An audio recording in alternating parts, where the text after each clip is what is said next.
ভগবান শ্রীকৃষ্ণ আমাদের অনেক পরীক্ষা নেয়, অনেক পরীক্ষা। কেনই বা নেবে না? আমরা বাজারে যখন কোনো কিছু কিনতে যাই, সে যাই কিছু হোক না কেন, ধরুন কোনো একটা কলসি কিনতে গেলাম, সেখানে আমরা বারবার সেটাকে বাজিয়ে দেখি যেটা ফুটো নেই তো, জল ভরলে পড়ে যাবে না তো। আর সে তো ভগবান, সে তো আমাদেরকে চেক করেই নেবে না যে আমরা যেটা চাইছি তার কাছে সেটা আমরা যোগ্য কিনা।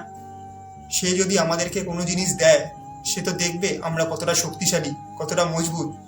সে তো আগে বাজিয়ে দেখবে আমাদেরকে, তাই না? তাই জন্য আমাদের জন্য কঠোর পরিশ্রমের রাস্তা তৈরি করে দেয়, কষ্ট দেয়, হাজার ব্যথা সহ্য করতে হয় আমাদের। কিন্তু তার মানে এই নয় ভগবান আমাদেরকে ওপর কৃপা করছে না, একদমই সেটা নয়। ভগবান আমাদের উপর কৃপা করছে, সে দেখছে আমরা কতটা শক্তিশালী, কতটা মজবুত।